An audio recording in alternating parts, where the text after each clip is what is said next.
ഓരോ ആളെന്തെങ്കിലും ഭ്രാന്ത് പറയുന്നതിന് ഞാനെന്ത് പറയാനാണ്? എന്നെ കളർ എന്നെ സാക്ഷി നിർത്തിയിട്ടാണ് ഞാൻ സംസാരിക്കാൻ പോയത്. എന്നെല്ലാം ഭ്രാന്താണ് പറയുന്നത്.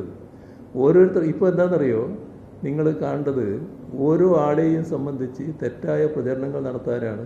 നേരത്തെ ആരോ ചോദിച്ചില്ലേ, ഇത് നുണകൾ വലിയ തോതിൽ പ്രചരിപ്പിക്കുന്നു. ആ ഒരു രീതിയാണ് സ്വീകരിച്ചു പോകുന്നത്. ചില നിയോജക മണ്ഡലങ്ങളിൽ ഇപ്പോൾ LDF സ്ഥാനാർത്ഥി ജയിക്കുന്നു കാണുമ്പോൾ ആ സ്ഥാനാർത്ഥിയെക്കുറിച്ച് ചില ആളുകളിൽ ചില വികാരമുണ്ടാക്കാൻ മെല്ലെ പ്രചരിപ്പിക്കുന്നൊരു കാര്യം നിങ്ങളീ പറഞ്ഞതാണ്. ഇത് BJPയുടെ ആളാണ് കേട്ടോ. BJPയാണ് സഹായിക്കുന്നത്. BJPയുടെ അല്ല, ഞാനിത് പറഞ്ഞു കേട്ട് ഇയാൾ BJPയുടെ ആളാണ് കേട്ടോ. BJPയുടെ സ്ഥാനാർത്ഥിയായിട്ടാണ് നിൽക്കുന്നത്. ഇത് നമ്മൾ നല്ലോണം കാണണം. അപ്പോൾ അയാളാണെങ്കിൽ നല്ല രീതിയിൽ കേരളം പൊതുവിൽ അംഗീകരിക്കുന്ന ആളായിരിക്കും. നല്ല പോരാട്ടം നടത്തിക്കൊണ്ടിരിക്കുകയാണ്. അയാൾക്കെതിരെയാണ് ഈ പ്രചരണം നടത്തിക്കൊണ്ടിരിക്കുന്നത്. ഇങ്ങനെയുള്ള പ്രചരണങ്ങളൊക്കെ നടത്തിക്കൊണ്ടിരിക്കുകയാണ്. എന്താ ഉദ്ദേശം? പാവപ്പെട്ടവരെ തെറ്റിദ്ധരിപ്പിച്ച് അവരെ LDFനെതിരാക്കി മാറ്റാൻ പറ്റും.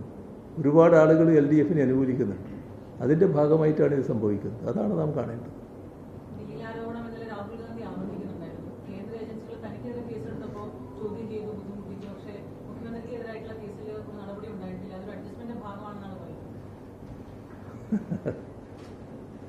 രാഹുൽ ഗാന്ധി ഈ ഒരു അഖിലേന്ത്യാ നേതാവാണല്ലോ. പക്ഷേ സാധാരണ പ്രാദേശിക നേതാവിൻ്റെ, പ്രാദേശിക പ്രവർത്തകൻ്റെ കാര്യവിവരം പോലും ഇല്ല എന്നതാണ് വസ്തുത. ഒരു കാര്യവും നേരെ ചൊവ്വേ മനസ്സിലാക്കാൻ തയ്യാറാകില്ല. പിന്നെ കണ്ടാലും കൊണ്ടാലും പഠിക്കില്ല. അതൊന്നും ഒരു രാഷ്ട്രീയ നേതാവിന് ചേർന്ന ഗുണമല്ല. ഇത്രമാത്രം അധപ്പതനം എങ്ങനെയാണ് കോൺഗ്രസ്സുകാരാകെ സർവാദരണീയനായ നേതാവെന്ന് കാണുന്ന ഒരു നേതാവിനുണ്ടാകുന്നത് എന്ന് ഒരു തരത്തിലും മനസ്സിലാക്കാൻ കഴിയാത്ത കാര്യമാണ്. ഇവിടെ രാഹുൽ ഗാന്ധിയുടെ നില എന്താ?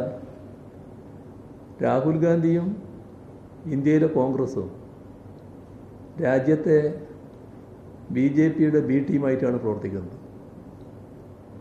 അതിനുതകുന്ന സമീപനമാണ് രാഹുൽ ഗാന്ധി എല്ലായിടങ്ങളിലും സ്വീകരിക്കുന്നത്. ഇപ്പോൾ കേസിൻ്റെ കാര്യം പറഞ്ഞല്ലോ. BJP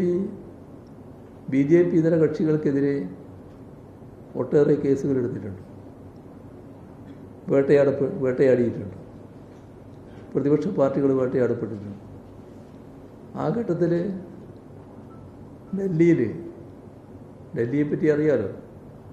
ഡൽഹിയിൽ വടക്കേ ഇന്ത്യയിൽ BJPക്ക് അല്ലാത്ത ഒരു സംസ്ഥാനം ഡൽഹി ആയിരുന്നല്ലോ.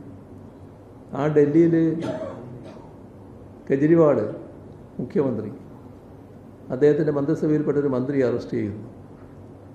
കോൺഗ്രസ്സുകാരും രാഹുലും പറഞ്ഞ എന്താ, ഇയാളെ അറസ്റ്റ് ചെയ്തിട്ട് എന്താണ് കാര്യം? എന്തുകൊണ്ടാണ് കെജ്രിവാളിനെ അറസ്റ്റ് ചെയ്യാത്തത്? ഇതായിരുന്നില്ലേ ചോദ്യം. കെജ്രിവാളിനെ അറസ്റ്റ് ചെയ്യാത്തതിനെക്കുറിച്ച് രാഹുൽ ഗാന്ധിയും കോൺഗ്രസും അല്ലേ ചോദിക്കുന്നത്. പിന്നീട് അറസ്റ്റും കേസും ഉണ്ടായി. ഇപ്പോൾ എന്ത് സംഭവിച്ചു? കോടതി കെജ്രിവാളിനെ കുറ്റവിമുക്തനാക്കി. BJPയുടെ മുഖത്ത് മാത്രമാണോ അടിയേറ്റത്? രാഹുൽ ഗാന്ധിയുടെ മുഖത്തുമല്ലേ? രണ്ടു കൂറുടെ മുഖത്തും കനത്തി അടിയേറ്റില്ലേ? ആ അനുഭവത്തിൽ നിന്നെങ്കിലും പാഠം പഠിക്കുന്നുണ്ടോ?